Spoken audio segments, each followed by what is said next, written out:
enjoying yourself for a change?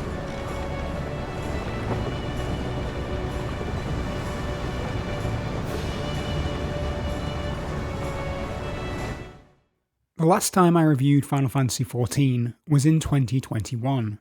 The Endwalker expansion had just launched, and with it, the team behind the game brought some key, long-running story threads to a close. I approached this same task 3 years later, shortly after the most recent expansion to the game, Dawntrail, which launched on the 2nd of July 2024. Before we begin, let's do a quick recap. Final Fantasy XIV is a massively multiplayer online role-playing game that has been through one major overhaul and 4 expansions prior to Dawntrail.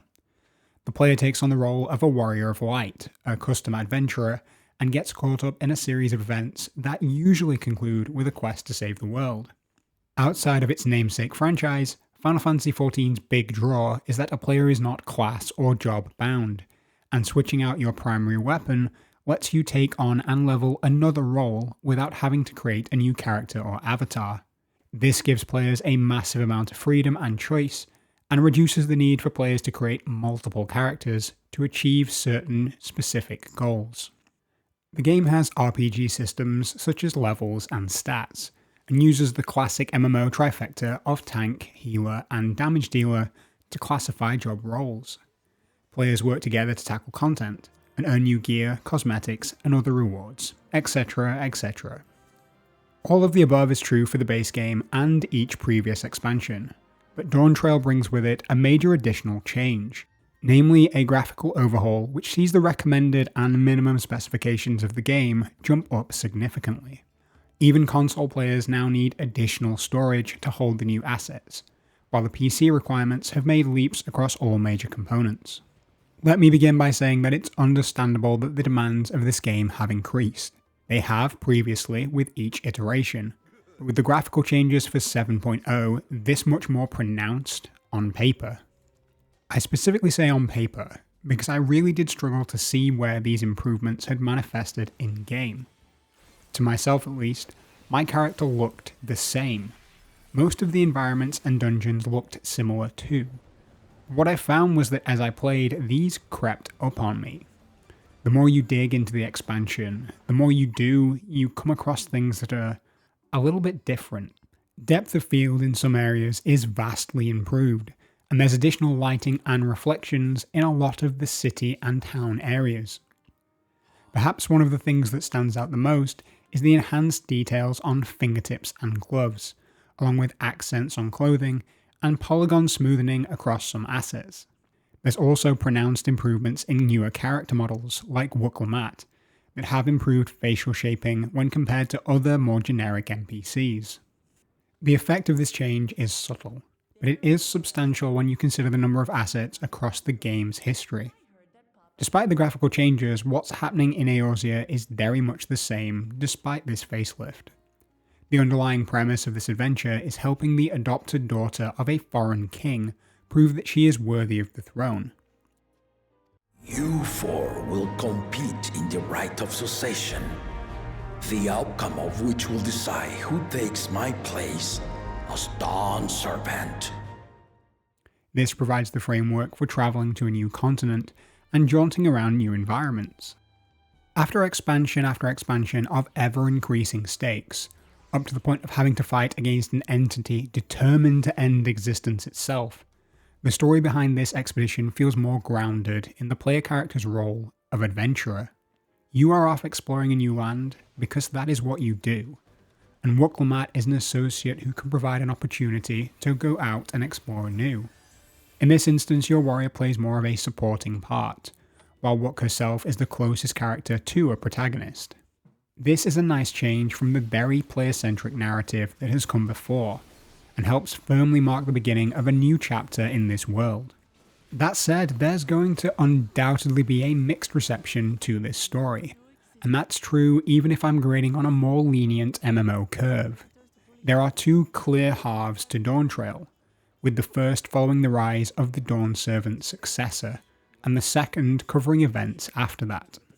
I'll be blunt, this narrative feels slower and in some ways less exciting than what we've had before. There is no immediate danger established, A lot of the early plot threads feel like sibling squabbles rather than genuine threats. Instead, the driving force behind progression is exploring this South America-inspired landscape, which shows off the game's improved colour and lighting really well. I've got my gripes and complaints about the early part of this story in particular, such as how blatantly some of the upcoming threads were telegraphed, but I don't feel that the overwhelming decrease in the speed of the tale was the wrong decision. I'd have been disappointed if all that happened in this expansion was some backstory and then off to fight an enemy set on obliterating the galaxy. Following the path of the Dawn Servant served as a measured change to Endwalker's denouement, and provides a nice casual reprieve for veterans and a more gentle introduction for new players.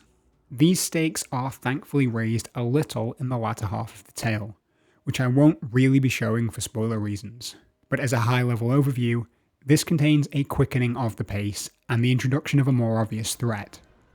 It's certainly not the riveting climb up to the conclusion of Endwalker, but that did bank on years of built-up emotional currency. Certain parts of this new narrative did push my suspension of disbelief to its absolute limit though. There's a section where the game introduces what is basically a dystopian take on Google Drive. But if the first part of the story was mostly absent of threat, this latter half had a very opaque one. I won't deny that this eventually did give me that feeling as though I'd been on this ride before, but it feeds that hamster wheel tendency that a lot of MMO players have. Another positive about this story is that several returning characters have had their screen time reduced. This is specifically felt amongst the Scions, who are the player character's longtime associates. While I would have loved to have had the twins and co left on the bench in Charlian, they are at least minimised somewhat here. In turn, some of the new characters get pushed to the fore, and I particularly like the Dawn Servant, a two-headed lizard creature that has united multiple clans and creatures. He is a man with a history, which is revealed to us as we help his children walk the path that he did long ago, and you really do come to respect his influence on his country and world, hearing about his exploits. His successors are really a mixed bag, as they each have their obvious failings, both intended and probably not. The player is narratively tied to the Dawn Servant's adopted daughter Wuklumat, and I am confident that she will be a divisive figure. She is very singular and naive in her world perspective, and while some will find her to be a lovable and relatable character as she grows on this journey, and she does grow, she was sickeningly optimistic at times, in a way that I found very off-putting. I can confidently say that she is headstrong and energetic, but this felt overbearing a lot of the time. Familiar faces in Cryal and Erenville find themselves as good subplots in the tale, and have their backstories developed. I believe that this was a better use of previously stored emotional investment, as these were characters that hadn't yet been wrung dry of interest in previous expansions. I think it's fair to say that blending the old and new, narratively speaking, is never easy, and this certainly had some wobbles throughout the 4-day early access period, which is how long it took me to see the credits roll.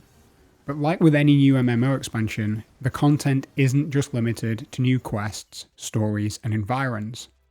Dawntrail brings 2 new jobs with it, the dual-wielding Viper, and the creative powerhouse Pictomancer. One is a melee combatant, while the other is a magical caster, but unusually both fulfill the role of DPS. This created an even harsher bottleneck on this role within the Dungeon Finder system, which generally suffers from an abundance of DPS jobs. While the trust system and adventurer need rewards do provide some mitigation, if you wanted to play the new jobs in match-made dungeons, long queue times were and still are inevitable. Viper, however, is a truly original job, not one that has featured in a Final Fantasy game before. Part of me does feel like this class steps on the toes of the ninja job a little, as both share dual wielding as their gimmick. I do like the Viper's options for skills off of the global cooldown though, which make it feel very quick. As a melee fighter, it does rely on positions for bonus damage, so there is a fair bit of movement and reactivity, at least while True North is on cooldown. Pictomancer might as well be original too, but did technically feature in Final Fantasy VI. This iteration sees the player throw splashes of colour around the battlefield, manifesting into entities and objects that stomp upon your foes. This felt very similar to the other magical caster classes, particularly Black Mage. Despite that, I do like the Pictomancer job better than the Viper, because of the colour that is thrown around here. There's a level of vibrancy and energy in the job that make it feel bright and cheerful, compared to the Viper's relative edginess. Another positive is that the logging queues that arrived with Endwalker were not present at either the game's early access period or after the launch of the game proper. I rarely experienced a queue of more than 100 people when trying to log in, save for that initial rush when early access launched. So the steps taken to alleviate login issues seem to have been more than sufficient. Other new additions in this update include two-tone dyes, so you can have more flexibility on colouring your armour and weapons. There's also new models, hairstyles, and cosmetic items being added to the game as well. There's also 2 new hub cities, with the Aztec-inspired Tural, which I'm sure is already a firm favourite, because of the jazz-inspired soundtrack.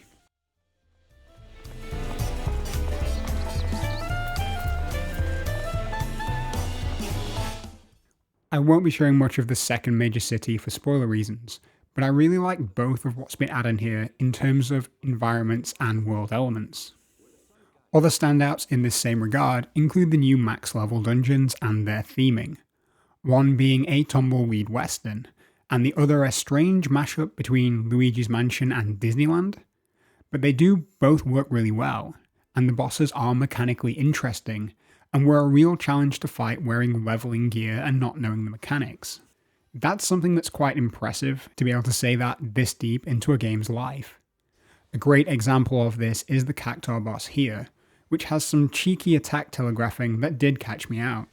The rest of the new content is pretty much exactly what you'd expect, but I'll admit that some of these formulaic parts are starting to wear on me.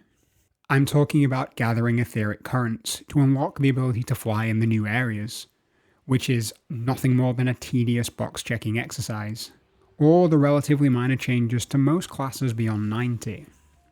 Some jobs like the Astrologian have had key mechanics, like the draw system, change completely, while the changes to other classes feel very minor by comparison. I am aware that some of this is to combat action bar bloat, but it feels like most character kits haven't expanded, they've just adapted. There are also quests where you attempt to follow an NPC without being spotted. I didn't like these in Endwalker, and the improvements here do not change that feeling. Thankfully, once again, there are only a handful of these for you to do in the narrative. To put some of this in context, Endwalker was the end of an epic story arc, and one that delivered in every way it needed to. It was a definitive full stop in this game's history, which put a lot to rest, and could have marked a turning point or a blank slate for all the content that comes after it.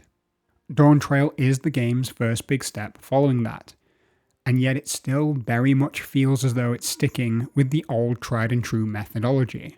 And for the most part, that works. There is something to be said about choosing to hold your ground and regroup ahead of something coming later, but at present, I can't shake the feeling that Dawntrail is missing something. I'm very much of the opinion that one of Final Fantasy XIV's best and worst qualities in 2024 is its longevity.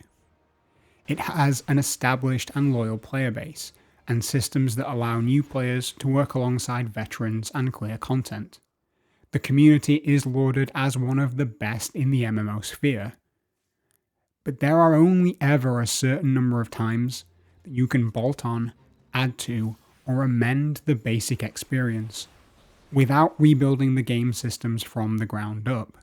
I want to be clear that I still believe this is the best fantasy MMORPG available today, but this expansion is the first time since before A Realm Reborn launched that I felt this game's mortality. Dawntrail marks a new beginning, and is yet another helping of progression and story for Final Fantasy fans, and will inevitably consume another chunk of my free time, leveling all the classes and jobs up. But I am adamant that something feels a little different about Dawntrail, in a way that I wasn't expecting, and I hope that the major patches that come over the next few months help to quiet some of the doubts that are just starting to seep in.